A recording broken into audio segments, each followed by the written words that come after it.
Welcome friends. विविध स्पर्धा परीक्षेमध्ये अंकांची लयबद्ध मांडणी यावर प्रश्न विचारलेले असतात. आपल्या NMMS या परीक्षेमध्ये सुद्धा मॅथ पेपरमध्ये अशा प्रकारचे प्रश्न विचारलेले असतात. त्याबद्दल आपण या व्हिडिओमध्ये माहिती बघणार आहोत. मित्रांनो, या परीक्षेमध्ये जर आपल्याला यश मिळवायचं असेल तर हे हक्काचे गुण आपल्याला सोडून चालणार नाही.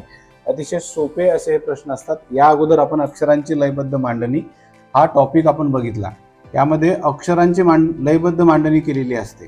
आता अक्षरांची लयबद्ध मांडणी ज्या प्रकारे केलेली असते तशाच प्रकारे अंकांची लयबद्ध मांडणी सुद्धा केलेली आणि त्यावर प्रश्न विचारलेले आपल्याला दिसून येतात. बघूया आपण आज अंकांची लयबद्ध मांडणी कशा प्रकारे केली जाते. तर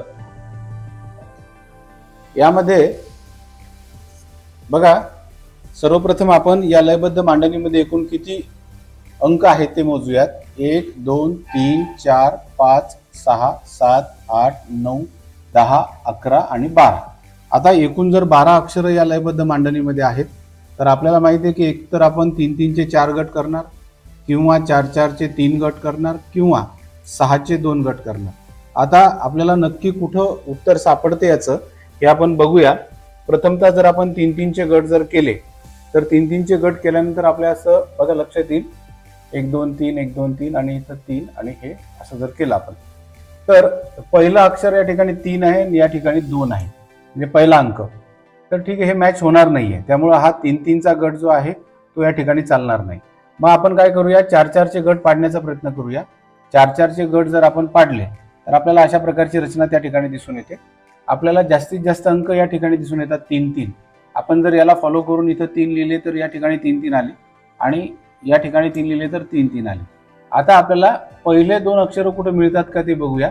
तर या ठिकाणी 2 नंबरचं अक्षर आहे, अक्षर म्हणजे अंक आहे तो 2 आहे. इथं 2 लिहिला आपण, इथं 2 जर लिहिला आणि पहिल्या क्रमांकाचा अंक या या अंकमालेत आपल्याला मिळतो तो 2 आहे. तर 2 लिहिला तर आपल्याला 2 2 3 3 या ठिकाणी सुद्धा 2 येतील. तर अशा प्रकारचा हा जो अंकांचा गट आहे याची पुनरावृत्ती झालेली किंवा रिपिटेशन झालेली आपल्याला दिसून येते. म्हणजेच 2 2 3 3 या अंकांची लयबद्ध मांडणी केलेली दिसून येते. मग आपल्याला हे जे आपण रिकाम्या जागेमध्ये जे अंक टाकले ते अंक कोणकोणते होते ते आपल्याला खाली लिहायचे आहेत. तर पहिला अंक होता 2, नंतर आहे 2, नंतर आहे 2, नंतर 3, नंतर 2 आणि नंतर 3. अशा प्रकारचा ऑप्शन आपल्याला ऑप्शनमध्ये कुठे सापडतो का, तर ऑप्शन क्रमांक 1 2 2 2 3 2 3 अशा प्रकारचा जो ऑप्शन आहे तो बरोबर आहे. 1 नंबरचा ऑप्शन. या 1 नंबरच्या पर्यायाला तुम्हाला राईट करायचं आहे. वळूया आपण पुढच्या अशा प्रश्नाकडे, की जो पुढचा प्रश्न आहे तो सुद्धा अशाच प्रकारचा अंकांच्या लयबद्ध मांडणीच्या संदर्भातला आहे. यामध्ये सुद्धा आपण काय करू, एकूण या लयबद्ध मांडणीमध्ये एकूण किती अंक दिलेले आहेत ते बघूया. 1 2 3 4 5 6 7 8 9 10 11 12 13 14 आणि 15 अक्षर दिलेले आहेत. मग 15 जर का अंक दिलेले आहेत तर तर आपण काय करू, 3 चे 5 गट करूया किंवा 5 चे 3 गट करूया. या दोन्हीपैकी चान्स आपल्याला कुठे मिळतो तो बघूया. ठीक आहे, पहिल्यांदा 3 चा गट जर आपण केला तर 3 चा गट जर करायचा असेल आपल्याला तर आपण असा गट करूया. तो बघूया यातून आपल्याला काही मिळते का एखादी लयबद्ध मांडणी. या ठिकाणी एक पूर्णच्या पूर्ण आपल्याला गट मिळालेला 0 1 0 आणि तो जर आपण रिपीट करायचा प्रयत्न केला तर 0 0 1 आणि या ठिकाणी 0, परंतु या ठिकाणी 1 0 आला. म्हणजेच ही जी 3 ची जी मांडणी आहे ती आपल्याला या ठिकाणी करता येणार नाही. ठीक आहे, मग आपण बघूया पुढचं काय आहे. तर 5 चे 3 गट करता येतात का ते सुद्धा आपण या ठिकाणी बघणार आहोत. तर 5 चे 3 गट जर केले 1 2 1 2 3 4 5 1 2 3 4 5 आणि 1 2 3 4 5 अशा प्रकारे. ठीक आहे, परंतु इथं लक्षात येते आपल्याला इथं 0 आहे, इथं 0 आहे, परंतु इथं 1 आलेला आहे. म्हणजे 5 ची सुद्धा मांडणी या ठिकाणी जमणार नाही. मग आपल्याला थोडंसं वेगळ्या प्रकारे विचार करून आपल्याला काही अंक सोडून त्याची मांडणी तयार करता येते का बघूया. आपण 6 ला ट्राय करूया. 6 ला 1 2 3 4 5 6 आणि इथे 1 2 3 4 5 6 आणि इथे बघा. आता आपल्याला एक गट मिळालेला आहे या ठिकाणी 0 1 0. मग हा 0 1 0 जर रिपीट करायचा प्रयत्न केला आपण या ठिकाणी 0 1 0 या ठिकाणी 0 1 0 म्हणजे हा गट तर मिळालेला आहे. आता उरलेले हे जे 2 अंक आहे पहिल्या गटातून घेऊया. हे जे 10 म्हणजे 1 0 म्हणजे इथं पण काय करूया 1 0 जर टाकला तर इथं शेवटचा जो शून्य आहे तो मिळालेला आहे आपल्याला आणि हा शून्य आपण असा या ठिकाणी येतो का तो बघूया आणि आपल्याला मिळतोय का 0 1 0 1 0 0 0 1 0 1 0 0 बरोबर आहे.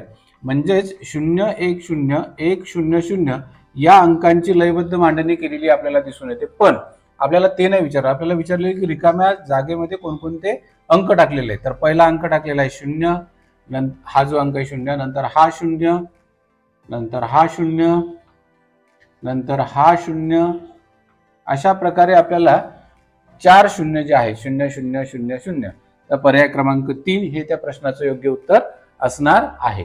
मित्रांनो, अशा प्रकारचे प्रश्न आपल्याला थोडे गोंधळात टाकू शकतात, पण आपण काय केलं, पटकन 3-3 चे 5 गट करून पाहिले, जमलं नाही. नंतर 5-5 चे 3 गट केले तरी सुद्धा जमलं नाही. मग आपण 6-6 चे 2 गट केले आणि प्लस या ठिकाणी 3 अक्षर आपल्याला सोडून द्यावे लागले. अशा प्रकारची मांडणी आपण अंकामध्ये सुद्धा बघितली होती, परंतु आपल्याला वेळेमध्ये या सगळ्या गोष्टीचा विचार करून आपल्याला हे प्रश्न सोडवायचे आहेत.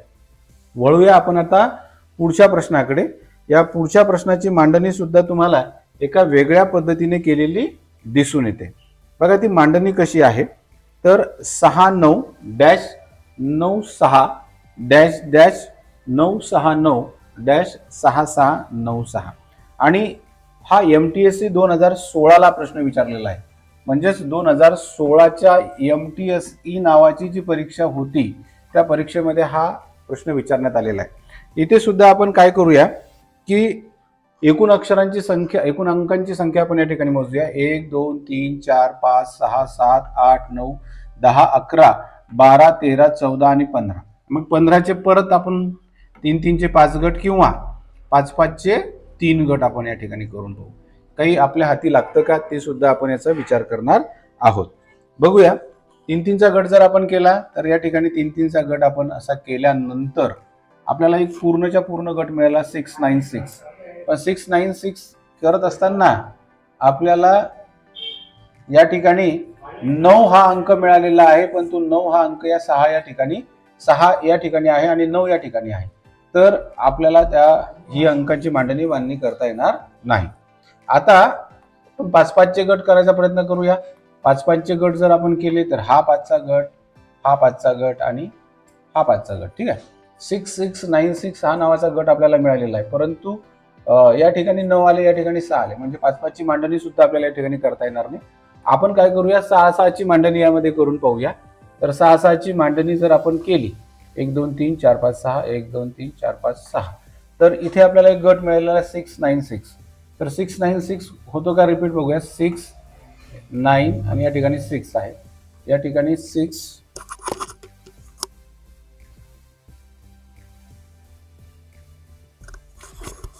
बघूया आपण या ठिकाणी मिळते का. 696 ही जी मांडणी आहे, हा पूर्णच्या पूर्ण गट हा इथे येतो का. 696 इथे सुद्धा 696 आलेला आहे. आता इथे आलेला जो 96 नावाचा ग्रुप आहे 96 डॅश, तर इथं 9 इथं 6 जर टाकला आपण आणि या डॅशच्या जागी 6 आलेला आहे, हा 6 आपण इथे लिहूया.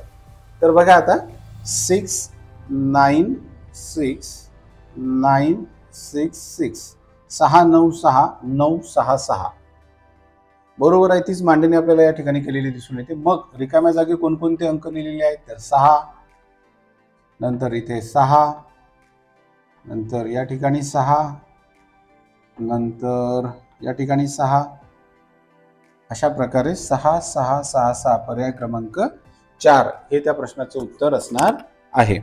तर अशा प्रकारे जर आपण प्रश्न सोडवले तर आपल्याला हे प्रश्न अवघड जाणार नाही.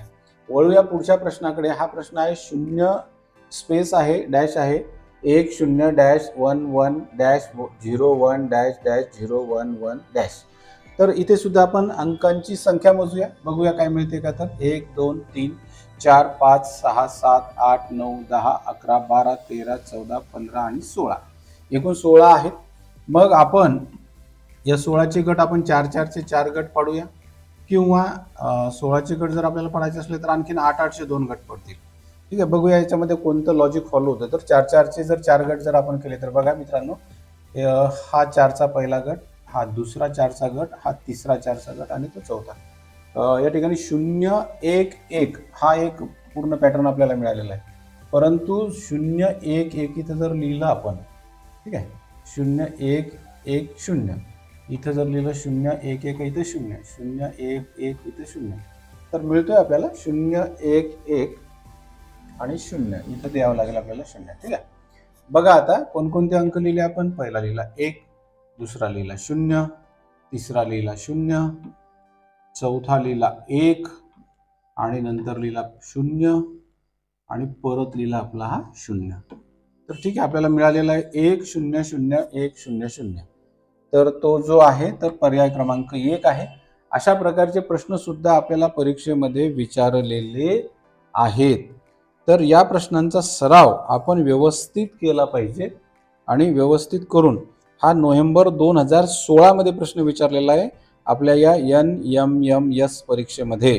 त्यामुळे असे सोपेच प्रश्न असतात, फक्त तुम्ही त्याला घाबरून जायचं नाही आणि आपल्या पूर्ण प्रयत्नांनी या प्रश्नाचं उत्तर आणण्याचा मात्र आपण प्रयत्न करायचा आहे.